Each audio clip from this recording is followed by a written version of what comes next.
Gon' kick it off then. Whoa. Gon' kick it off then.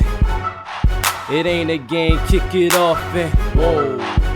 So gon' kick it off then. Huh? What we talking about, it goes deep. Greetings, ladies and gentlemen. You're watching CSP in the network, and apparently it's Hat Day here on WTF Too. Women Talk Football too. A little chilly, so I guess we decided to cover our heads a little bit with this possible another winter storm that we have coming along here. When I say we, I'm talking about myself and my lovely, beautiful, amazing, and talented co-host. Let the good people know who you are. What's up, good people? Look, check this out. So I bring you greetings from the motherland. Y'all see my two-row turban that I got on today. So yeah, I was giving y'all something different today because y'all know y'all don't usually get to see me like that. But my husband really likes it, so y'all might see it again in the very near future. Yeah, it's a good anyway.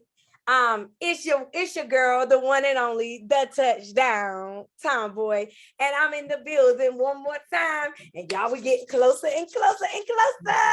Yes. I'm ready. So let me not get too excited. Let me pipe it.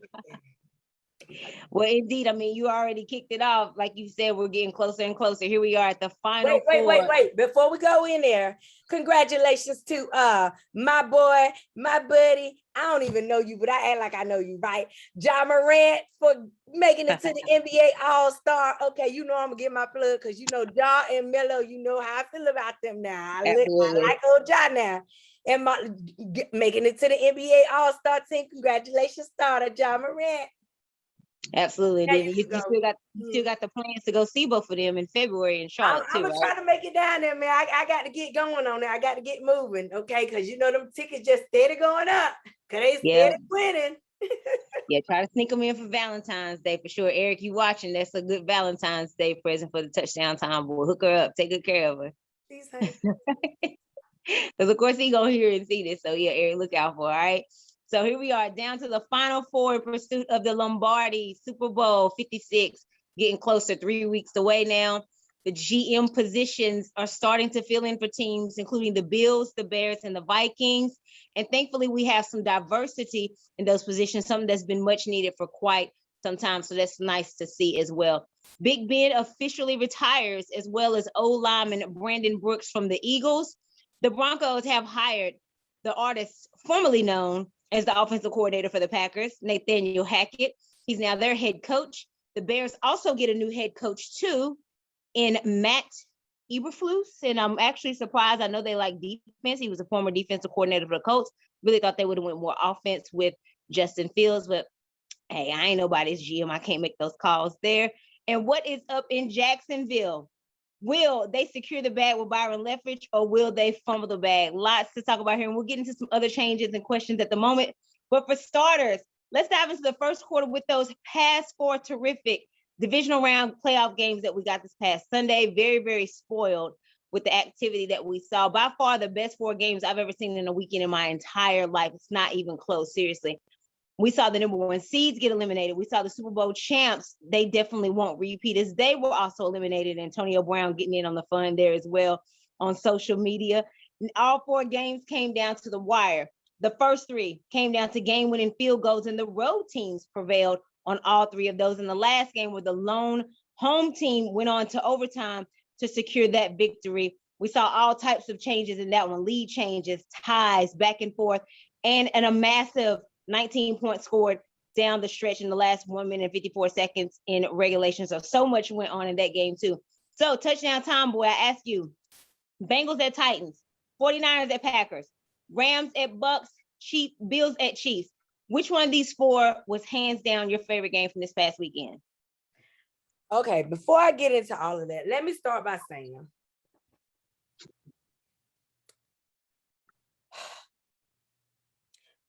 Ryan Tannehill. Ryan Tannehill. And I can't necessarily say Jimmy Garoppolo because y'all didn't lose. But Ryan Tannehill, y'all had a whole bye. You were able to sit at home for a whole week untouched. You come back and you lose. It wasn't that your team played bad because they held them to, was it 19 points, 13 points? It wasn't a lot of points. And it got most of them at the end. Right. It was not a lot of points. But they got the points off of you throwing 3 interceptions in one game. 3. Now, I'll be the first to say it. We got receipts right here on this show because my partner over there said, I don't trust him. And I was over here like, yeah, I mean, but I don't think he's going to play that bad. But she called it now. I got to give my partner receipts now. She called it. Now, but I didn't think he was going to be that bad. But he came out and he threw 3 eggs. Okay, let's start by saying it. So, first things first, listen, Mike Braber, you know I love you to pieces. And we're going to talk about what you need to do a little later because I ain't going to give up them eggs just yet. But now, forward on. Second thing, Rams. If I got to watch another Sunday game where y'all don't put y'all foot on these teams' necks and stop being scary and acting like y'all don't know how to play football in the second half. Y'all get scary and y'all act like y'all don't even know what to do no more. We just gonna run the ball because we don't want to score no more points. So we're gonna just run the ball and hope that's enough. We done scored enough so they don't come back. That's how you lost to San Francisco. And you almost lost to the Bucs. You better put your foot on these teams' necks, okay? Because they are trying to win championships. And I'm sure hoping that's what you're trying to do. You better get serious, Sean McVay. Quit this playing. We got time. You got a high-powered offense, and y'all can score the drop for time. Stop doing that in the second half. Come out, score, drop 50. Right. That's your job. Run it up. Let them know that you the Rams and y'all coming to play real. Next team.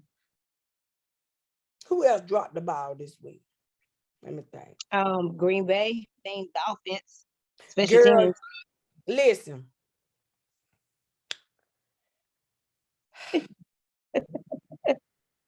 Now, I got receipts from last week.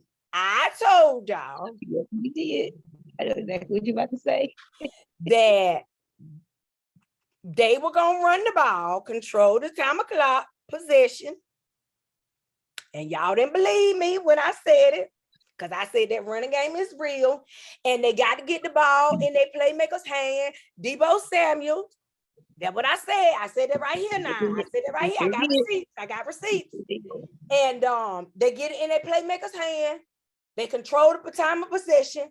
That defense, as long as Nick Bosa, who was doing them sacks, wanted Bosa. Bosa was there. He was second there. Aaron ain't know what to do.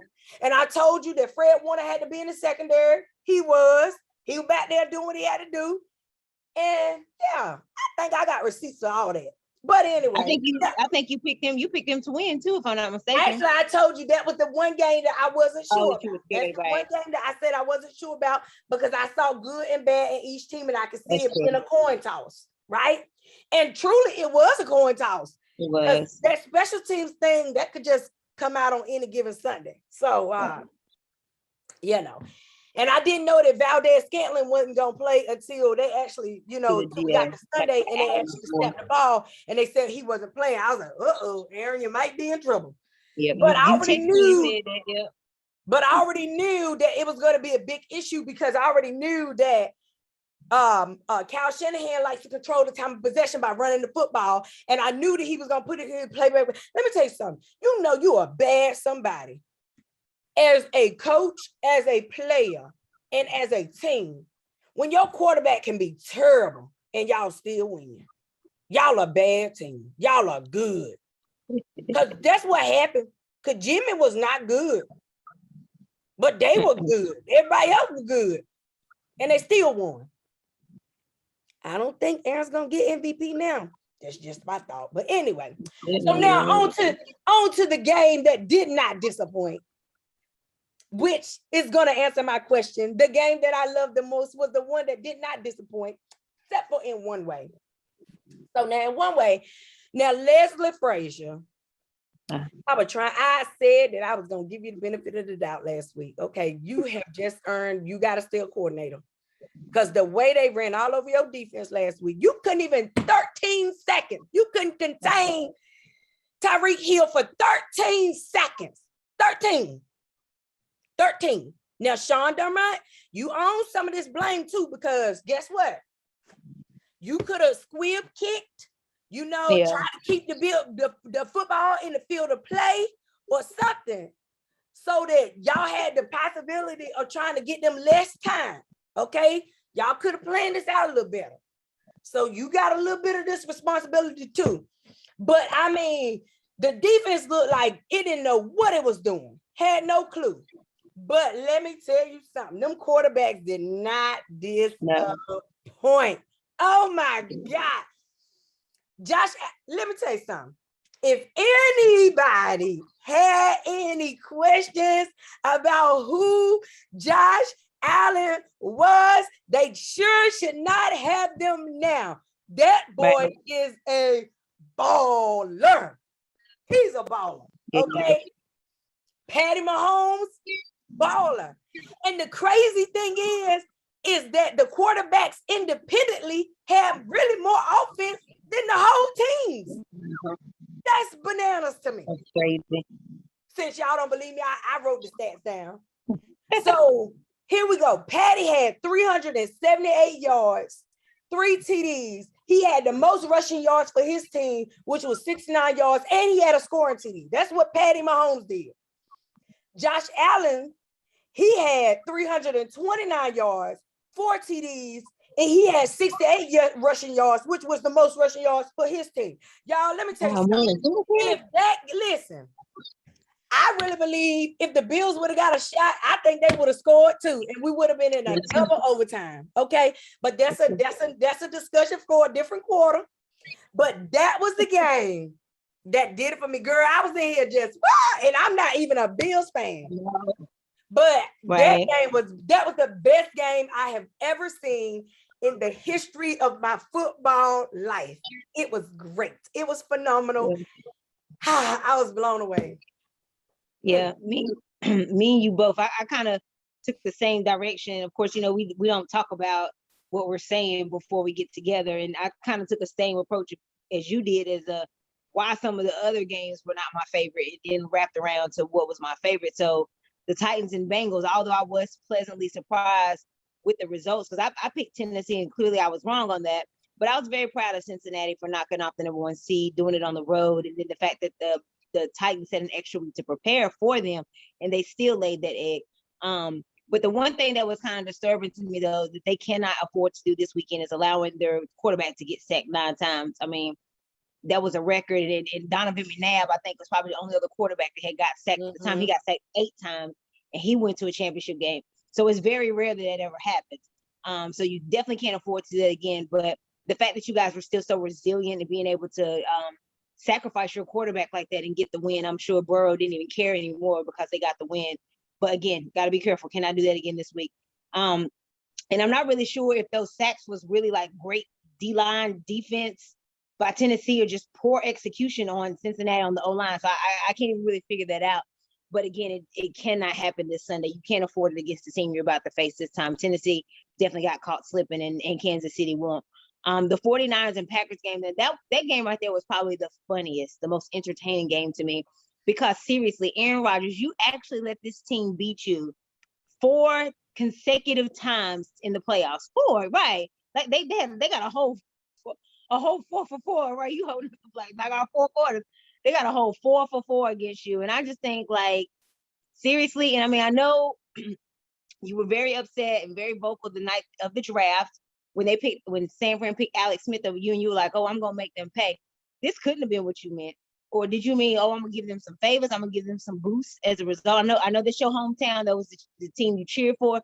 Not sure if your heart is still completely in it. Like, maybe that's why you just cannot let your hometown team, "Oh my God, this is my baby. This is who I grew up loving. I don't want them to beat us." I don't know if your heart's that into it like that or something, but it's just really, really beyond me that you have let them beat you 4 times in the playoffs. And then just the reactions of Aaron Rodgers on the sideline, the crowd. I mean, and then A-Rod, Alex Rodriguez is out there in the snow. Never thought I would have saw that in a million years. I thought that was like really, really funny and cute. And then when Debo walked off the field, just how he was throwing up the shush signs to the fans and gloating, I thought that was really funny. And then when he walked off the field, did you notice the change that Green Bay made? Now when the players walk through the tunnel, there's like fences over it, so people can't pour drinks and stuff over them. So he was actually safe and secure from that too. They couldn't like pour down drinks or throw cups. There's actually, when they come out of the tunnel to go on the field, there's like a fence over top of that. So that was another win for Debo, to be able to just kind of talk his junk freely and not really have the threat of the fans like throwing stuff out on the field with them. He was safe and secure being able to do that. So I got kind of tickled off that. I felt like he kind of upped the ante a little bit too, because there was no endangerment for him by that. So I was really, really tripping off that. And I love the snow. My grandma was a big baseball fan. She only watched football games when it snowed. So I loved that aspect of it. Kind of made me reminisce, like, oh man, my grandma would really, really love watching this game, strictly all because of the snow. So I got a little emotional with that. God bless her soul. But yeah, the snow was a bonus there. That still wasn't my complete favorite game. Now I know you went KC and Buffalo is your favorite. I was looking at that because the game was very intense. It was like the best game, all the back and forth, the points, especially down to the results. And although last week I picked Kansas City to win, the reason why this game wasn't my favorite was only because I didn't like the results. Like as the game went on, I'd like really changed my mind. Like I really wanted the Bills to win. I had said last week, like, I hope I'm wrong, but I just on paper, it's very hard to go against KC. So my mind did change. Like, you know what? I don't even care if I'm wrong. The way Josh Allen laid his heart out and sacrificed himself, his body, the defense wasn't really bailing him out. He helped them out. And just how unselfish he played, and really, really his leadership skills, like that changed my mind. I try not to be changing my mind, but just that display itself, I wanted Buffalo to win. So that was the reason why that one wasn't my favorite game. Josh Allen clearly was the MVP of that game. And I didn't like that he didn't get the win. So for that reason and something else that we'll discuss later, it's why I didn't like that game. But a game where you can eliminate Tom Brady from the playoffs, that's always a favorite. That's always my favorite. Even a few years ago in the first round, when Tennessee knocked out the Patriots in like a wild card weekend, I think that was maybe Brady's last year with them. But that turned into my favorite game because, hey, Brady was done. Like, Brady's done so much, and I'm not knocking his talent, but I'm not a fan of redundancy. So I was glad that we will not have a repeat champion this year. I'm glad that Brady's had that as well. Brady's had a three-peat, so I didn't want him to repeat. So I love the fact and appreciate the fact that the Rams knocked him out. That was my favorite game. I love when the Patriots, Brady, the Ravens, and the Cowboys get knocked out of playoffs. Those are always my favorites. So they're going to take precedent. And it was like literally blood, sweat, and tears in this game. A lot of physicality on this game. And that's something Tom Brady does not see a lot. Like this was not a soft game. So I really, really liked the battles at the line of scrimmage. It was really, really gritty, not like old school gritty, because obviously there'll be penalties. But that was the aspect I did not expect from that game. I expected a whole lot of explosive offense. So I was completely baffled the way the Bucks struggled so much in the first quarter. I know Tom Brady didn't have all his arsenal on offense, but still, because it's Tom Brady, I just really expected like a shootout, more so to say. But instead, we got a reminiscent to the 28-3 debacle from the Falcons in the Super Bowl from this game. So it was reminiscent of that. That was the great Super Bowl. Still in disbelief with the results, but that started kind of coming back in my mind too. And of course, Brady and Gronk were in that game too. So it was like, wow, we really about to do this again. Like Brady and Gronk are really, really about to do this again, be down 28-3, 27-3 at that time. And here we go again, deja vu. But that pass to who should be the MVP of the season, Cooper Kupp, put a pin in that balloon. And of course, it set him up to get the game-winning field goal.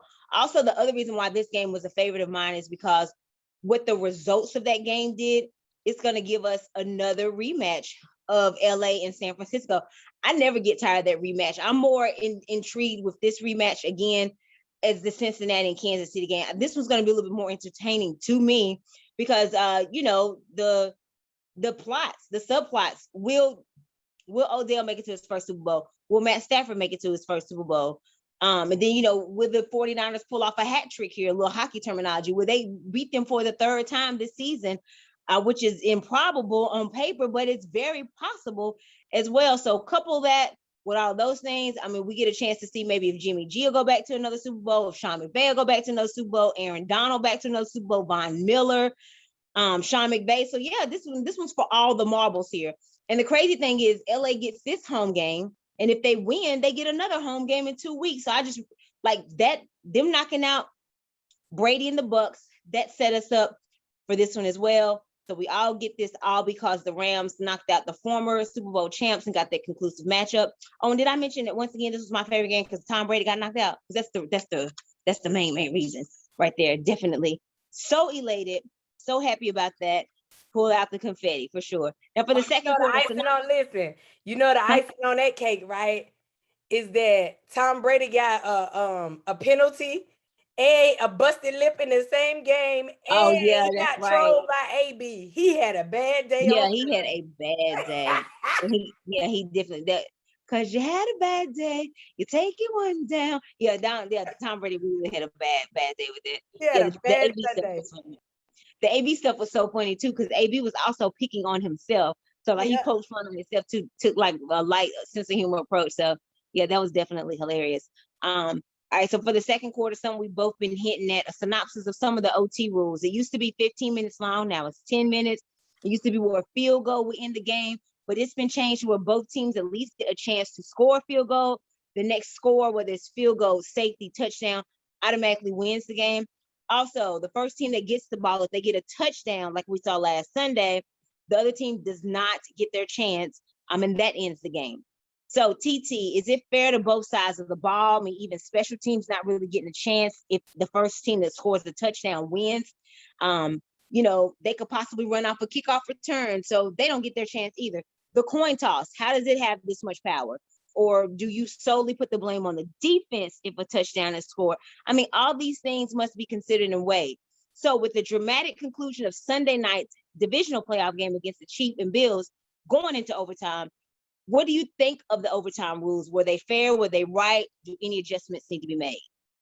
Well, now in this particular case on Sunday, because the Bills came into Arrowhead as the number one defense, they honestly they should have been able to give me more, and they laid a big egg. Okay, however, it has kind of shed a light on the whole thing, because what it kind of showed me was the perspective, because if you look at it, neither defense really played that good. So then you have to ask yourself, is it fair to Josh Allen because his defense played bad? Kansas City defense didn't play that good either. So is it fair to Josh Allen that he doesn't get an opportunity?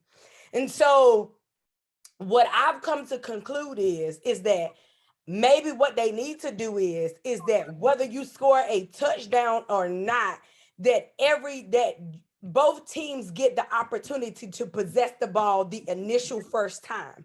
And then after the first time, the second time, whoever scores, if they score a touchdown a second time, then they can win. Or if they score a field goal and the other one don't, or whoever scores a touchdown the second time can win. Because then that kind of gives you a time to kind of settle and figure out what you're going to do, what your game plan is going to be, or whatever, and kind of get some traction there.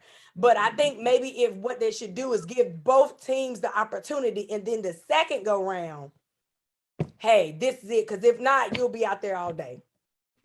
Gotcha. And I appreciate some of the changes that have come along with overtime. Like, God, that 15 minutes seemed so long when it was overtime. The 10 minutes seemed so fast. And sometimes I was like, dang, maybe it's just 12 and a half minutes. I don't know. But only thing I hated was the 10 minutes that my boys had against Detroit. We needed 5 more minutes that had possibly broke that tie. But oh well, 10 minutes it is. And I do like that where, one time all you had to do was get a field goal. So they did somewhat amend that, like you're not going to win the game on a field goal.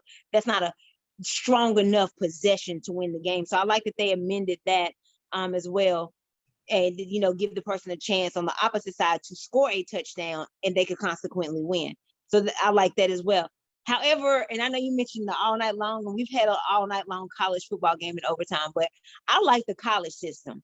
I like the back and forth, the sudden death, the intensity. Like, I don't know. I think the college football system, I think they got it right. This way, both sides get an opportunity to move the ball and both teams get an opportunity to stop the ball. And I'm really, really hurt and sick for Josh Allen, because I agree with you. I feel like you. I think that Josh Allen, the way he was playing and his momentum and his moxie and his showing him step up as a leader, whether he would have passed the ball or had to run it himself, I really do. Hindsight, of course, is 2020. This is all speculation, not a guarantee. But I agree with you. I really think that Josh Allen then would have went right back and scored a touchdown right there behind Kansas City. But the fact that he had to rely so heavily on his defense after everything that he done, I don't think that was fair, because he kept bailing his defense out, and they couldn't stop a nosebleed. So I don't feel like it was fair for him not to get a chance to bring his team in. I mean, I felt like that about other games, but this one is just really, really glaringly obvious because of how high intense it was on Sunday night. I mean, then he just had to sit there and soak on the sidelines, cameras all in his face, just, after all he did to bring his team back into it 2 and 3 times at that. So it's very unfortunate for him. Now, I saw some stuff on the internet that was like, what more could Josh have done? And somebody sarcastically responded, well, he could have called heads. Heads. I saw that. That's true, but again, we can't even give the coin that much. We can't give the coin toss that much power either, because the coin toss ain't catching no passes. Are you serious? So no, that realistically, we can't expect the coin toss to be the deciding factor too. Now, I'm not a full fan of all the overtime rules, and like I said, I do like the changes that were made, but I honestly believe that both sides do need to touch the ball. It's only fair. And, when one of the other scores first, that also, like, maybe they should either put it on the 25-yard line like they do in college, or do a kickoff to maybe allow special teams to be the hero in this case. But I really just feel like there needs to be more sides of the ball, more sides of all of the players touching the ball. Offensive, defense definitely needs to get it. And I know they say defense wins championships, but defense does not win overtimes, obviously, as we saw on Sunday. So I really believe that should be, that's something they should allow some more changes to go on in overtime. All right, touchdown time, boy. What you got for us for the halftime presentation? So there's been a lot of controversy in the last couple of weeks. And so about a lot of things going on in the NFL. And I feel that it is time that we have to talk about the elephant in the room. And that elephant in the room happens to be African-American coaches in the NFL. So now, here's the perspective. So I just want you to know, like, kind of the history of how this all is going to be. And this is scary. Like, once I started looking this up, I'm like, yo, this is bananas. So the NFL has been in existence for over 100 years now. We know that. Do you want to take a guess at how many African-American NFL coaches we've had hired in over 100 years? That we've had total altogether? I'm going to say 21 total. Are you saying just African-American or minority total? Just African-American. Okay, so let me tell you, well, in that case, that's not Rivera, and that's not the one that for the Raiders, it's not Tom Flores. So I'm gonna go back to, I'm gonna say 14 total. It's actually 20. In 20 years, 20 head coaches. There are 32 teams. If you multiply 32 times 100, that's 3,200 opportunities. Right. 20. I did the math on that. That is 0.0006. That's not even 1%. And I think the issue that I'm having with that is that I'm looking at the debacle that is going on with Byron Leftwich, and they're saying that they're having contractual issues. but they didn't have these contractual issues with Urban Meyer when they offered him 10 million a year in a 5-year deal. And here's the thing, get this, okay? So now I told you we've only had 20 coaches, right? Get this, you're not even gonna believe this. In 2003, we only had 3. Right. I'm gonna say Denny Green, Denny Green, Dungy, Denny Green, rest in peace, by the way. Dungy and Lovie Smith. Denny Green, no. In 2003, it was Marvin Lewis, I forgot. Herm Edwards, and Tony Dungy. Oh, okay. And in 2021, we had the same 3. We only had 3 African-American coaches, the same number. So now here's this is the craziest thing. So the Rooney Rule was actually placed into effect in 2003 that required that teams had to interview at least 2 minority coaches. Right. That rule was not amended to include general managers and coordinators until 2021. Wow. Interesting.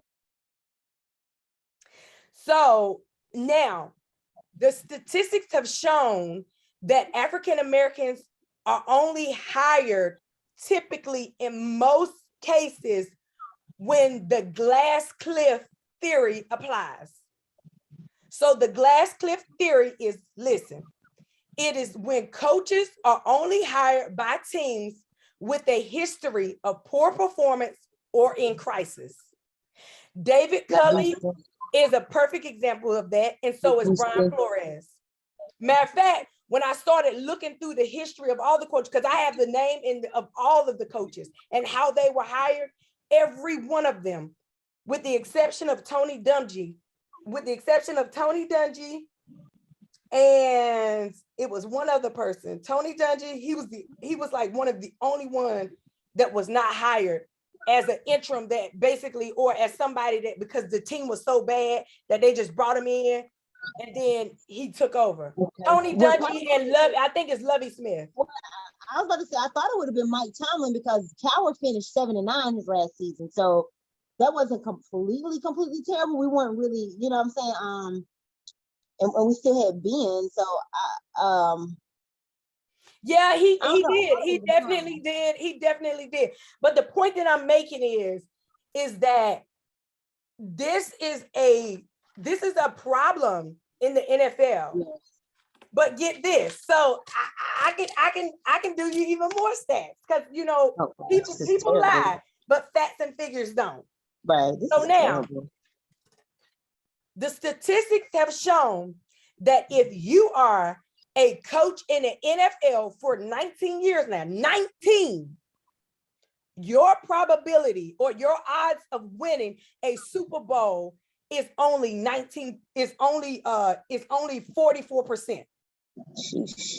So but you have to be in the NFL, be a coach for 19 years for it to be 44%. If you are an African American coach, your probability of making it to the Super Bowl is already 20%.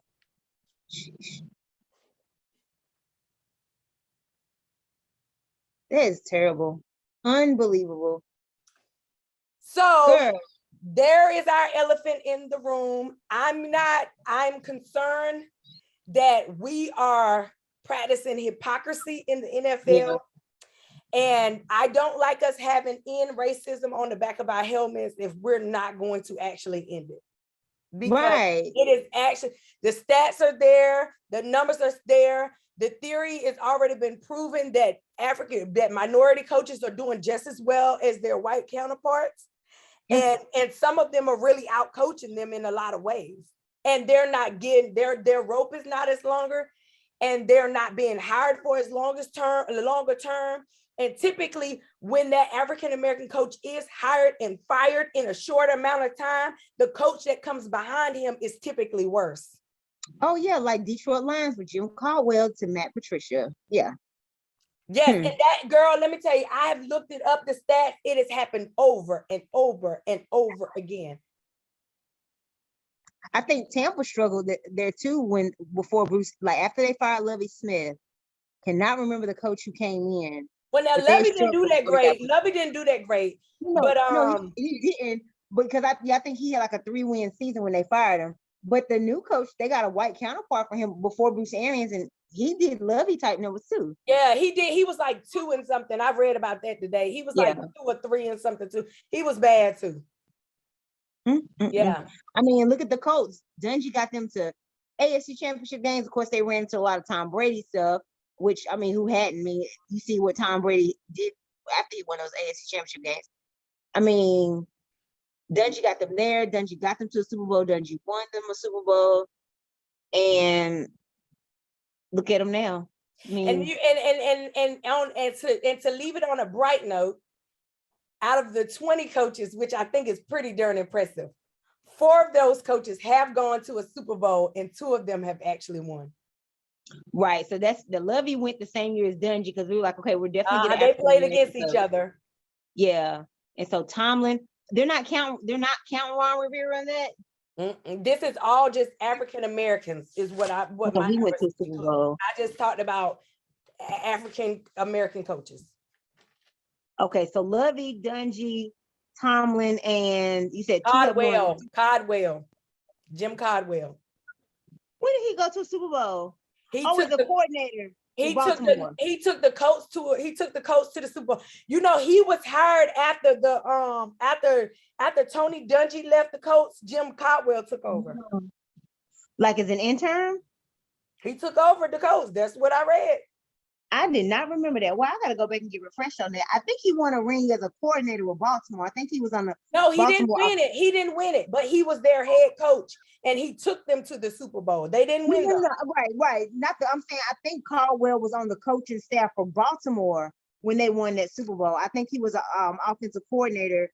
The Trent No, he went on his own as the head coach of the coach. I know. Like you said, he didn't win a ring with them as a head coach. I'm saying I think he got a ring too as an offensive coordinator. Oh, I think he does. Because I was trying to find exactly what year that was, but I couldn't exactly find when that was. But he did go on his own as well, and on the heels of Tony Dungy leaving the Colts. Because he was the one that replaced Tony Dungy. Interesting. That's dope. So 4 of them. So and that's a pretty good probability. So that's 20% already in the Super Bowl. Right. And 2 of them. So you already have a 10% win rate. Yeah, that's true. So they need to get more then. Then we got to do some more hiring. You know, you got to give these people opportunities. You'd be surprised. Matter of fact, this morning I tweeted something about, I think it's pretty sad that I thought we were past this. I think I said something to the extent, I thought we were past this. I think it's pretty sad that we aren't hiring people based upon they aren't qualified based upon their skin color. And then you wonder why you have to do this same process over again in 3 years. Yeah. This is why. This is crazy to me. Wow. As the little boy say. On the meme, really cute. I mean, that's a perfect facial expression for it. Yeah, definitely got to do better. So we'll see how things go, but maybe by next week when we reunite, Flores will have a job, Leftwich will have a job. I'm hoping so. Definitely a head coaching job. And we'll still be back to 3. Right, we'll still be back to 3. Unbelievable. Unbelievable. In 100 years. In 100 years. I think that was the number that blew me away. In 100 years, we've only had 20 Black coaches. Yeah, that's crazy. That was very disheartening and very disappointing. So honestly, that's 1 every 5 years. Wow, crazy talk. Well, speaking of coaches, let's resume with the third quarter. Sean Payton, not an African-American coach, but Sean Payton stepped away from 16 years with the Saints. And no, Dallas, he is not coming to y'all right now in a reunion of any sort, shape, form, or fashion. See a lot of Dallas fans like, oh, come on home. No, honey, you're not getting a reunion, not right now, because speculations indicate that Sean Payton might be making a jump to TV for at least 1 year, possibly with Fox, possibly with Amazon, as they've already got Marshawn Lynch on board. So that's still to be determined. Nonetheless, it's very reminiscent of what his former quarterback, Drew Brees, has done as he's gotten into TV. So maybe Drew Brees has kind of roped him in and reeled him in as well, but we'll see how it goes. Now, in 2023, he might return to coaching. Looks like Sean is just calling this a break at the moment, want to explore some other opportunities, see what all else he can add to his resume, see what all else he can perform, because obviously the guy can't coach. So if he does go back in 2023, New Orleans will still have the rights to him because he retired. It wasn't the final year of his contract or anything. He stopped in the middle of having the contract. So New Orleans would have the rights to him. And if he returns, maybe some trade talks will come into play then. But in the meantime, in between time, what should the Saints do with their coaching situation, Touchdown Tomboy? Well, here's the thing. I honestly think that Sean Payton kind of saw the writing on the wall last year. And I honestly, I really do with all my heart. I felt like that they were going to have a really, really good season with Jameis Winston this year. And I think that he was deciding based upon what Jameis is looking like as to whether he's coming back. Now, we haven't heard anything about whether Jameis is coming back or not. We haven't heard anything about Michael Thomas. We don't know about any of that stuff. And I just think Sean Payton was like, look, I done coached old boy for 20 plus years. Like I can't do that. I don't even know if I'm gonna have a quarterback next year. I don't want to fight with him. And I darn sure don't want to go through what I went through this year with Taysom Hill. And I know I done signed this boy to a $40 million deal knowing that he looked worse than Cam Newton. What was I thinking? Like, so the best thing to do is just tell people I'm retired. Like, I really feel like that's what this was about. Like, I just kind of feel like that was his thought process. Like, I'm just tell people I'm retired. And I honestly feel like, in a sense, that's what he's really gonna do. I think once he leaves, I don't think that he'll return unless he can coach somebody he'll have the opportunity to coach a quarterback that is really, really good. Right, he needs another. I don't see him returning for what he got now. I don't. I think Jameis was his last hope, and I think that the fact that Jameis Winston, from what I understand, has a lot of uncertainty surrounding him and coming back, and he's like, "Look, what good is a good defense? And I don't even know who's gonna be under center for me next year." That's very true. You know what I mean? And then he had a whole lot of problems with his offensive line going throughout the year. And so I think just the uncertainties of that, he's like, look, I done been at this for a while. I done won a Super Bowl. I done everything you can do. People know I'm a good coach, whatever. Next. Well, that's where he is. I mean, I don't blame him at all. I was thinking a lot of the same stuff with him. But one thing's for sure, whoever fills his shoes, it's a big pair of shoes to fill. Because in 16 years, we're talking about a guy who's gone to the playoffs over half of those years. Of his coaching career. They also went to and won a Super Bowl. And, you know, like you said, whoever's coming to this coaching situation, there's a lot of uncertainty with the quarterback situation. Winston getting hurt. Also, Winston is a free agent. So, like, he might not get re-signed. And then you got a Taysom Hill who thinks he's the guy, and he definitely is not. And he will not come up off that, especially after he got that money. He will not swallow his pride. He really thinks he should be the starter. And so that could cause some deterioration and detrimental conduct in the locker room and on the sidelines as well, because nobody can change his mind that he should not be the starting quarterback of the Saints. So yeah, that's a handful to deal with. And also, you know, there's a messy salary cap situation that the Saints have just constantly put off for years, and now they're actually going to have to face it head on this year. That's another good reason why Peyton dipping at the time that he did, that's absolutely perfect, because you don't have to get involved with this. Now, if I'm an outsider looking in, I mean, this place is nastier than some of them oil spills that they had down there. Like, I wouldn't touch this with a 10-foot pole, not knowing who your quarterback gonna be. And then, you know, I think Peyton also compared this year Now, this is not super duper bad on the Saints because I mean all they had to do was San Fran lost that game in the last regular season game. They were in the playoffs. So obviously they did some good things without Winston. But I think Sean Payton saw traces of the year that Drew Brees was the year that Sean Payton got suspended and how bad that the Saints were.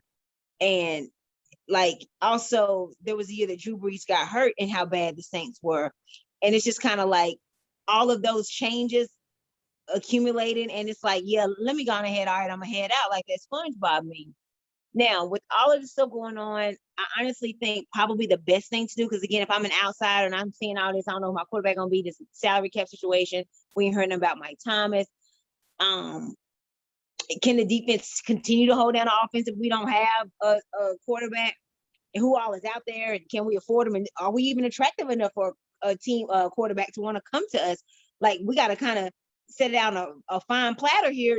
Do we have that capability? So I don't know. I mean, ideally, you probably do want to start from scratch, the Saints, but I really don't know many outsiders who would, other than like Byron Leftwich, because what Jacksonville, they're tripping. So he's entertaining interviewing with the Saints. Obviously, the guy wants to be a head coach, so he might look into that situation if the Jags keep tripping. It's just that, he played for the Jags. He's got the familiarity with the Jags. I mean, he could really be a great groomer for that young quarterback, Trevor Lawrence, who, once again, not knowing who the Saints quarterback is going to be, that's a lot more appeasing for Byron Leftwich to take that Jags job. But the Jags playing. So, and if they don't put the gas to the pedal, Byron Leftwich might get snatched up by New Orleans. Now, other than Byron Leftwich, I think, again, they should keep it compartmentalized because of all the issues. I think you need somebody that's kind of familiar with the situation. And I'm thinking maybe defensive coordinator Dennis Allen. I mean, he's been there for 6 years. He's the guy that's been with the organization. He's been around. He really did a lot of those good things when Winston got hurt. He had his guys step up. And again, one game away, just needed 49ers to lose, and they would have been in the postseason. Now, it's also obvious that Dennis Allen wants to be a head coach because he entertained the Chicago Bears open position before it got filled. So he wants to be a head coach. So you might want to look at maybe bumping him or promoting him. But one thing's for sure, Saints, the time is running out because a lot of these GM positions have got filled. So they're going to be moving a lot more aggressively. Like in the Giants, they got themselves a GM now. We saw Chicago get a GM, and then they done got them a coach. So Vikings, they got them a GM. So Saints, you really ain't got a lot of time here. So y'all might want to hurry up and make some decisions. And I'll look at either maybe Allen or Leftwich to possibly be the coach next year as your best options. All right, so fourth quarter, we saw the season come to an abrupt end for the Packers, the Bucs, and the Titans. What is the likelihood, touchdown Tomboy, that we also saw the tenures of Aaron Rodgers, Tom Brady, and Ryan Tannehill end in those games and in those uniforms? And if they are gone, what are the best future options? Any contract restructuring do you see? Going to another franchise? Any retirements? Backup capacity for Ryan Tannehill? What's your thoughts on the future of those three guys? So here's the thing. So I was looking at first things first. I was listening to some comments of which Tom Brady was making. Tom Brady sounds real retirement vibes going on. That's what I hear. And Gronk already sounded like he's not coming back. I get this retirement vibe from them going on. So I think retirement is in the future. But here's the problem. Here's the issue. The issue becomes, if Tom retires this year, how many first ballot Hall of Famers quarterbacks can they have in one season? Oh, like Ben and Brady. Oh, I see. Is it not a voting thing? Is it just not whoever gets It is, but I don't know how many quarterbacks do they vote on, because I think they vote on so many people. You understand what I'm saying? Yeah. That's a good point. Did Peyton go in as the only quarterback a couple of years ago? Was Ray Lewis? I don't know, but let me Google that real quick. But yeah, so yeah, and I know that Tom is gonna get it over Ben, but I would imagine that Ben is the first ballot Hall of Famer, so that's gonna be, cause they right here all together, right? So I don't know, so it's gonna be interesting So I'm trying to Google it right now so I can see. It's fine. Because the only reason why I don't know for sure is because you remember they had COVID, so they kind of did the 2020 and 2021s together. It was like, Troy Polamalu and Peyton and Ray Lewis, like not Ray Lewis. Was it Ed Reed? Did they go with, I can't remember. I said Ray Lewis, but it's not Ray Lewis. He been there. But it was so crowded because again they had to do 2 Hall of Fames in one. So that's why I can't separate the difference. Yes. Peyton might have been. So yeah, I have not. I mean, maybe I have to go back through that next week because I think that's gonna be the interesting thing. Because see, and then I think that Aaron Rodgers is safe. I think Aaron Rodgers is gonna go somewhere, which I'll talk about that in a second. But see, if Ben and Tom at the same time, like I got to get to the bottom of that whole Hall of Fame thing because I mean, definitely Tom is gonna make it over Ben. Yeah, Tom is gonna go over but Ben. then I don't feel like Ben would not be a first ballot Hall of Famer, and I just don't know how that would work. Right. That would just be interesting to me. Because I definitely think Ben is a first ballot Hall of Famer as well. But I think outside of that, I think that would be the only issue with that. But Tom is definitely giving off them retirement vibes. Mm-hmm. Now, in terms of Aaron Rodgers, now I told you that if Aaron didn't win, or I felt like if Aaron did not win this year, that with Green Bay, and I told you this at the beginning of the season, I got receipts. Mm-hmm. That I felt like he would leave Green Bay. Yeah. And if he did win and he won a Super Bowl, I felt like he'd retire. Well, we know that the latter did not happen. So I think that Aaron is probably, everybody think he's going to end up in the sunny California, but ain't no teams available in California. And a lot of people say, well, I think he'll go to San Francisco. I don't think so, because I have a hard time believing that San Francisco already moved up in the draft. They gave up draft capital to get Trey. Right. You know what I'm saying? Just to go and get Aaron Rodgers for 1 or 2 years, like that makes no sense. So they gave up draft capital to move up and get him. So they obviously had a plan for him. So that makes no sense. And then you think about what Aaron Rodgers in his cap is going to require. So that makes no sense. And then the Chargers, they already have Justin Herbert. And then the Rams now got Matt Stafford. So there are no teams available for him. Now, maybe the Raiders might be a landing spot if Derek Carr is looking at moving somewhere else potentially. But the place that I see most probable at this point would be for him to follow his offensive coordinator to Denver. Yeah. So that's what I see is most probable for him. And here's the thing. Denver is plug and play. They got some receivers. They got Cortland Sutherland. They got Jared Judy. They got some plug and play receivers out there. You know what I'm saying? And then they got a running game already. The defense is decent. So they really are a plug and play type team. It's just about getting them up to snuff. So I can see Aaron going there and they actually being a decent team. In terms of Ryan Tannehill, I told you in the first quarter, Ryan Tannehill got to go. This is the second year that Ryan Tannehill has held the Titans back. It's the second year he's done it. So at this point, then I feel like Mike Vrabel got a couple options.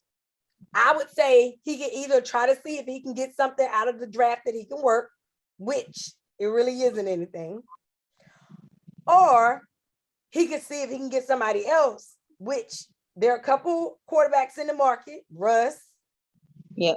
I think Kirk Cousins would work. Me too. I think even Mitch Trubisky would work. Make him a start again after being a backup. Here's the thing about Mitchell Trubisky. I don't think that, here's the thing. If I look at Mitchell Trubisky versus Ryan Tannehill, I actually think that Mitchell Trubisky was a better quarterback and he had more to offer, because Mitchell Trubisky is one of those people where you can put him in the whole bootleg and he's more mobile. And when your running game is stifled, you can kind of move him around and play him sort of like a whole Josh Allen going on. He can do that stuff. It's just about putting him kind of in those systems. You know what I mean? So that when you're running defense and the fact that their offensive line is not good, that helps a lot. Right. So I can kind of see a Mitch Trubisky there, which is why I put his name out there. So I know a lot of people like Mitch Trubisky, but that's why I put his name there, because it makes sense for what they're trying to do. And with their offensive line not being that great, and they're a run heavy offense, he would fit perfectly into that, and they would almost be a compliment to what the Bills are already doing. Not a bad idea. So I felt like he would work, and I definitely think Kirk Cousins would work. But I would definitely move off of Ryan Tannehill. He's not your guy. And so that's where I'm at with those guys. Okay, and I agree with you about Aaron Rodgers. He's been very vocal about this being undoubtedly a last season run for him. And actually, I'm surprised that he was there this year, with the Hawaii stuff and coming up to camp really, really, really late and just kind of keeping them in suspense. I really thought that he was going to be gone this year. He's been very vocal about it. I believe it. I mean, he's been vocal as far as the press conferences on everybody and their mama's podcast. Anybody willing to listen, he's been wearing shirts and, all kinds of sarcasm and stuff and trying to, the controversy with the vaccination and catching COVID. So it's obvious that that was the spotlight more so than what he could do on and off the field was this is last year. That kind of outshined any other accomplishment. Even his talks of being MVP are kind of dimmed now off of other stuff that's not related necessarily to his performance. So yeah, like you said, especially with his offensive coordinator gone, and also that offensive coordinator interview with Jacksonville, because he was with Jacksonville when Jacksonville went to the AFC Championship game. So that another reason why Jacksonville needs to hurry up and maybe get Leftwich, because one of the guys that you interviewed is now off the board. Hackett's gone to Denver.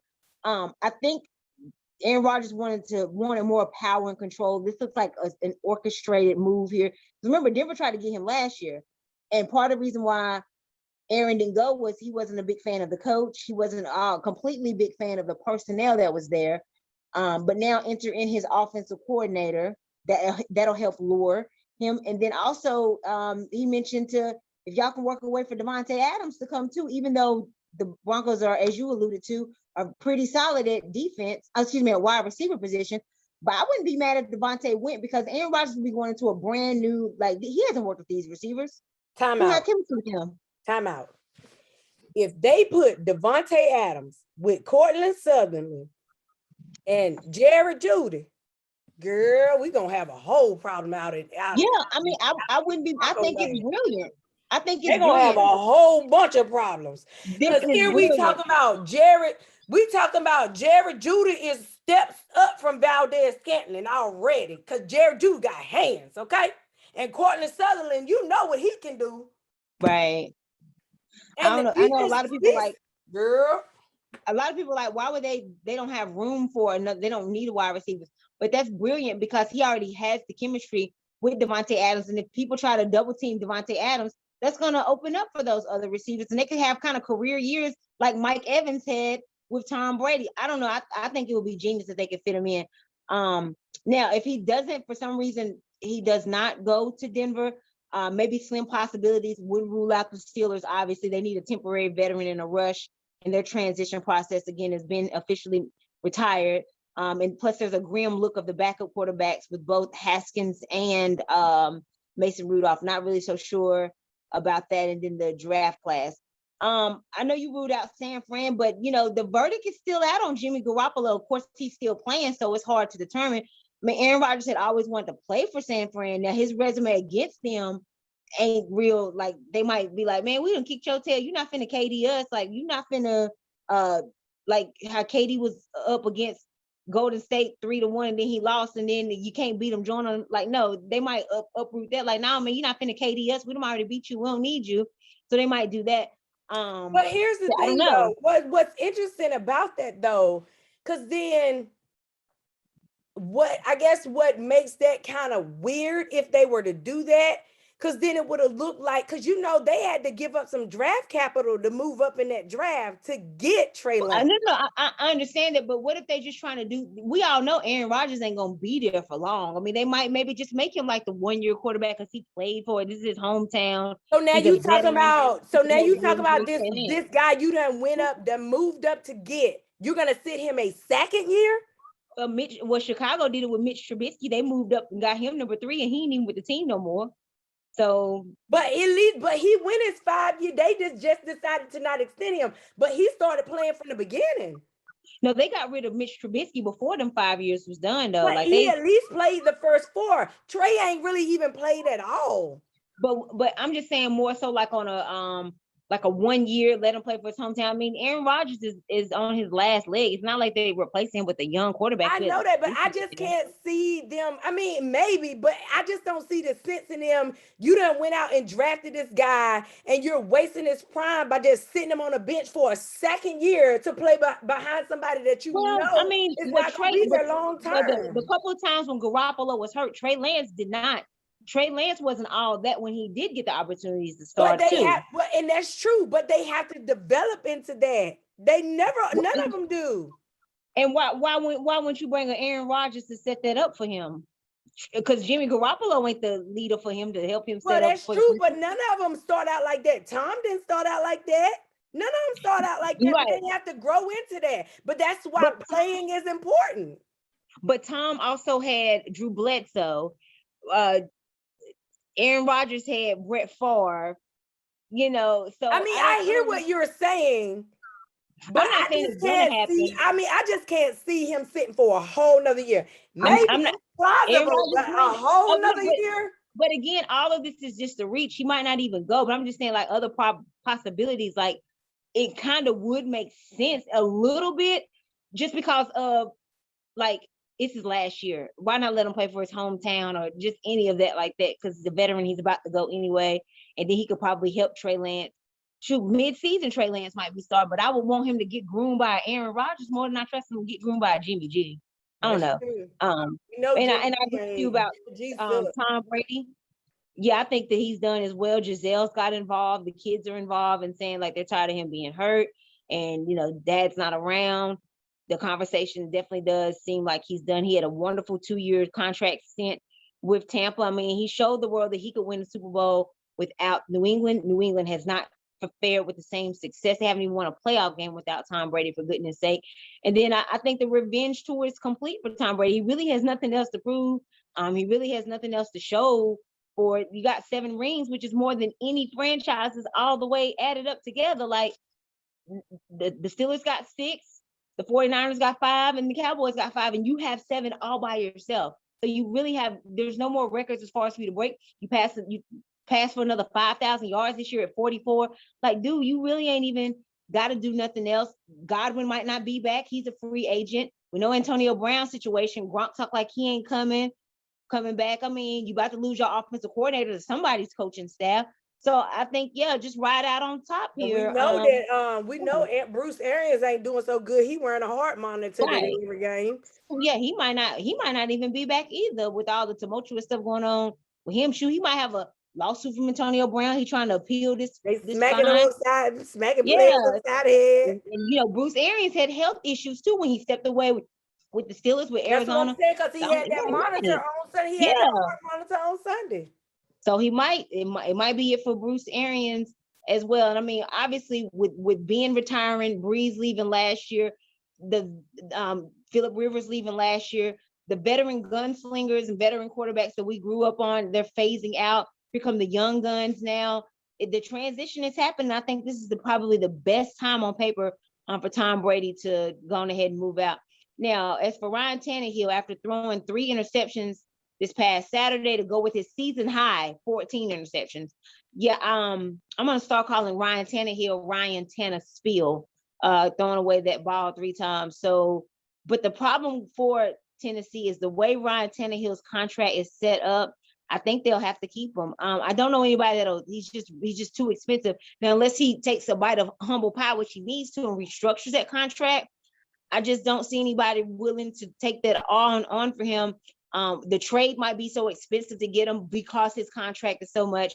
And in actuality, his performance this season and last season costing the postseason. I think that year that they beat the Patriots, Tom Brady's last year, I think for some reason he might have caused them to collapse in that playoffs too. So his postseason track record, which that's where it really, really matters, he don't have much to show for it. Now, outlier here, even though it's not really a really super duper big draft for the quarterbacks this year, if the Titans do decide to draft somebody, maybe they should look at Malik Willis from Liberty. Maybe he could be like the surprise Steph Curry from Liberty. Steph Curry went to Liberty. Maybe he could be like the Steph Curry in the NFL and be the surprise there. And the Titans can get him real cheap as a rookie too. They just have to be patient and work with him. Or perhaps Matt Ryan, get him reunited with Julio Jones if he got to Tennessee. So it would definitely be some of the best defense he's ever played with Mike Vrabel and company. And he's got Super Bowl experience. He's an MVP. I think maybe that he should get a change of scenery. With that, I like what you said about Kirk Cousins. That could definitely boost the passing game. I wouldn't rule that out, especially because the Vikings seem like they might try to make a play on Watson too. They seem very intrigued about Watson. As soon as they get a coach, that's all come down to who they're gonna hire as their quarterback. I mean, as their coach. Well, as their coach, that's what I was saying as well. So and if they are as smart as I think they are, then they hire Flores because you already know he wants to work with him.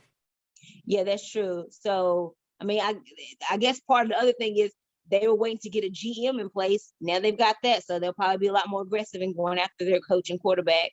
And addressing their quarterback situation there because Kirk Cousins, I think Kirk Cousins hasn't been bad. I mean, we talked about him earlier in the season, how he had like a 14-2 touchdown turnover ratio, but for what they're paying him, it's not matching. The math ain't mathing with that. So I think they might be over the Kirk Cousins experiment too. Again, Russell Wilson, like you said, he definitely have a better offensive line than he has in Seattle, especially in the running game because he can bring that attack as well. And I think Russell Wilson could really, really explode running the ball with them and be an additional weapon on the ground game. And the verdict is still out on Jimmy G for this weekend. I might look at Jimmy if San Fran moves on from him. If I was Tennessee, I probably would take a quick glimpse at Jimmy G as well. I mean that from a business perspective and a personal perspective because that man is fine. You know what I'm saying? So yeah, I definitely would give Jimmy G a look as well. All right, so overtime, touchdown time, boy, the final four this weekend. It's the final countdown. The AFC Championship game first at 3 p.m. Eastern Standard Time. NFC Championship game at 6:30 p.m. Eastern Standard Time. T Squared, who do you think is going to the Super Bowl on Sunday, February 13th? So I am going to pick. Okay, so here's the thing. I love the San Francisco 49ers. I do. I love them. But I think that beating Green Bay cost them too much Sunday. Because I saw Trent Williams hurt. Debo looked like he was a little beat up. Who else was out there hurt? Somebody else got hurt too. Yeah, they did. They put the 10 over for a second. Did Bosa re-aggravate anything? I don't know, but see, I think they beat Green Bay, but I feel like they paid a tall price to beat them. And I just don't know if. Here's the problem. Here's the issue that I'm having with the Rams. Here's the issue I have with the Rams. I have fussed about these Rams all season about not knowing how to stop the run. They couldn't do it Sunday either because Lenny was running all over them. Yeah. And when you have San Francisco, who is a running team, a better running team than Tampa is, and they got two backs that are doing it, I don't know what's going to happen. And that's the thing. And if they can't stop that, It don't matter what Matt Stafford do, because they ain't gonna ever be on the field to do it. Yeah. And that's the issue.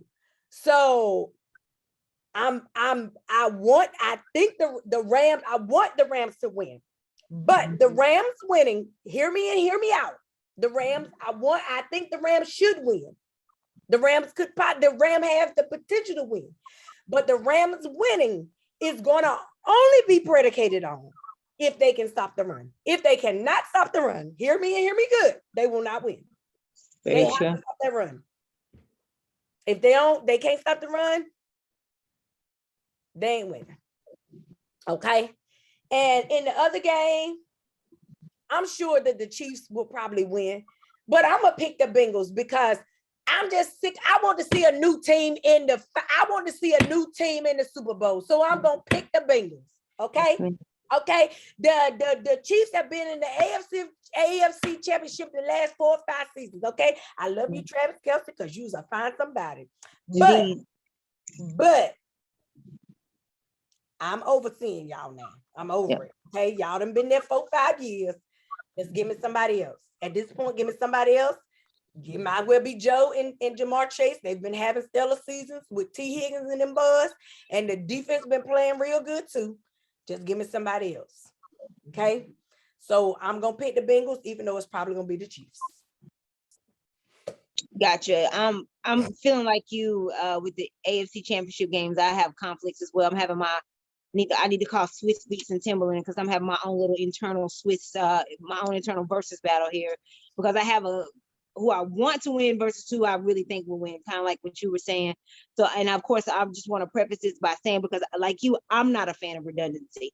I'm tired of the Chiefs, and that's not a knock on their success. They're talented. They deserve to be there. But yeah, Patrick Mahomes has been a starter for 4 years. He's at the AFC Championship 4 straight years as well. Again, that's not a knock on him. But I'm about like you. I like the refresh button. I like new, fresh faces in there, and I'm kind of tired of it. I just want some new talent to emerge. So I'm low-key pulling for the Bengals to pull off another road victory, do it for the AFC North, which is my division. You know, head coach Zach Taylor, he's a Taurus like me. I think they're long overdue in the service. I mean, it took them 31 years to win a playoff game, and here they have won 2, and none could be any bigger than this one on Sunday. And they even have a cute theme this weekend. They're calling it Burrow the Chiefs, like bury the Chiefs. They're calling it Burrow the Chiefs. What were you about to say? I saw you about to say something. I was about to say, girl, Macaulay Culkin. Yes, Macaulay. Yeah, it's crazy that he looks so much like him. Yeah, Macaulay Culkin. Let's get her done. And the real Macaulay Culkin just had a baby, so yeah, let's continue with the trend of the joy and the happiness, Joe Burrow. You have yourself another baby. Winning the AFC Championship game, you get the Lamar Hunt Trophy, so that could be your baby that you could hoist up and match your twin, Macaulay Culkin. But yeah, unfortunately, I'm about like you. I think the Cinderella season will come to an end on Sunday. God, I hope I'm wrong about this. Just Casey has so much experience, so much speed, so much talent. We all know that you cannot leave any time for them. Like, the clock has to be at triple zeros, and you have to have the ball and the lead at that time. That's the only way you can beat Kansas City. Now, last week I did say picking Tennessee. Like I was like, would Cincinnati really have all this success so soon? And they actually beat them. So I'll try it again this week. Like, will Cincinnati really have the success this soon? Because I want them to win. So we'll try that again in advance. But I honestly think that there's like changes to come for Kansas City. I think after this year, like, some of the coaching staff might move on. So they might just want to go out on top this one last time. Going with KC in a not as close game this week over like how they had against Buffalo, but I really, really hope that the Bengals win. For the NFC Championship game, yeah, I know some people want a 49ers and Chiefs rematch from 2020, but I don't. I really don't. I know that the 49ers swept them in the regular season.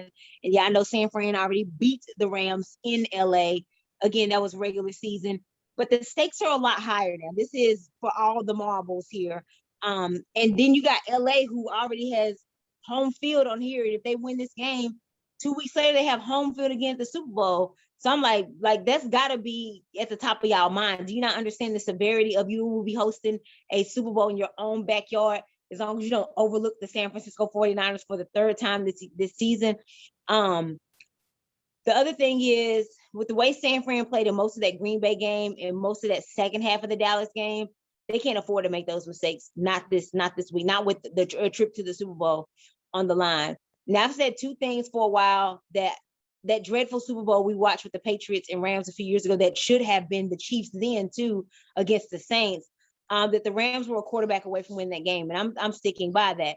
And I also picked them to go to the Super Bowl against, I can't remember what I said the Rams or Saints. No, I didn't, because the Saints, I picked the Saints last year because they had Drew Brees. Can't remember the other NFC team I chose, but I definitely said the Rams because of Matt Stafford. Like I'm gonna stick by that too. Now, of course, granted, I could be wrong about one or both of those, but I'm not gonna backpedal and just like Deion Sanders in his prime. I'm gonna stick to that, and I'm gonna stick with those predictions and say hopefully that's the case. Plus, this could be a big revenge game for the Rams. I mean, they swept you in the regular season twice, but who would care? None of that would matter anymore if you beat them with the trip to the Super Bowl on the line. So, and plus the game that you let them win, that they won in week 18, y'all brought this on yourself. This matchup against San Fran, y'all let them win week 18 at home, and now you got to pay for it again. You could have stopped this, because had you won, it would have been the Saints. But now you got to go against your familiar division rival again, all because you already didn't stop them in week 18. Yes, ma'am. Sean McVay, hear me and hear me good. In the second half, put your foot on their neck. Because if you do what you did the last time y'all played, that's how they came back from 17 down, because y'all were trying to run the ball. No, throw that ball in the air and y'all bootleg and cross route as much as y'all can, okay? You let Cooper Kupp and OBJ have the best field day they can have, okay? You put your foot on their neck and you break it. Right. Don't you run that ball. Yeah. Or else they will be in the Super Bowl. That's true. Right, back to you.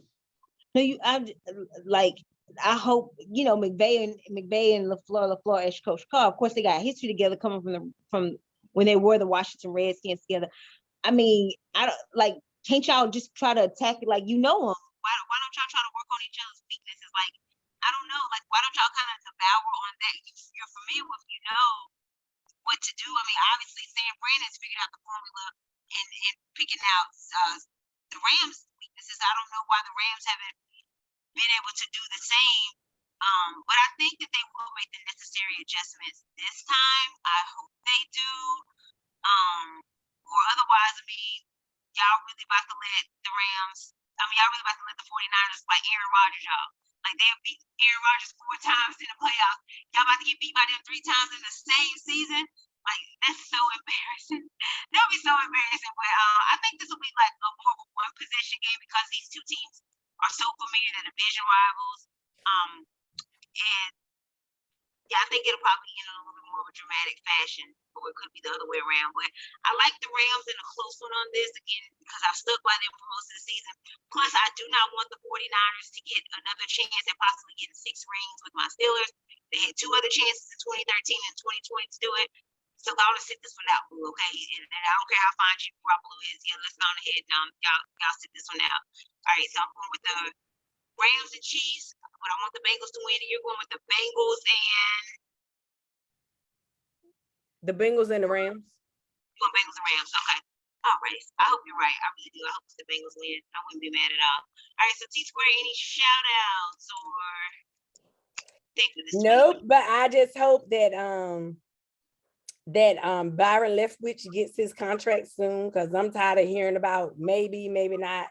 Can we just go ahead, Mr. Khan? Listen, I think Jacksonville is the best fit for him. Stop playing in games. You done gave that clown down there $10 million for 5 years, and you fired him in the same year. Don't try to play Byron Leftwich like that. You know he know the game. He know what he doing. Don't play him. Don't just get a man his money. Yeah, I ain't got time for that foolishness. And I ain't got time for Mr. Khan and his crap today. Yeah, cause I'm feeling real hot today now. They ain't got time to be messing with me today now. Don't be messing with me. That's crazy. It should have been done. Yeah, it's some craziness, girl. But yeah, But that's really all. And hopefully we'll have some coaching vacancies filled next week. We still don't have Matt Rule. He's still with us. Lord help us. Oh my goodness. Still there. And we done hired Ben McAdoo, Lord. We done gone from bad to worse. We done got two of the same one. They the same person. One is the coordinator and one is the coach. They the same people. Unbelievable. We'll see how it goes. Definitely see how it goes. Yeah, hopefully some of those spots will be filled.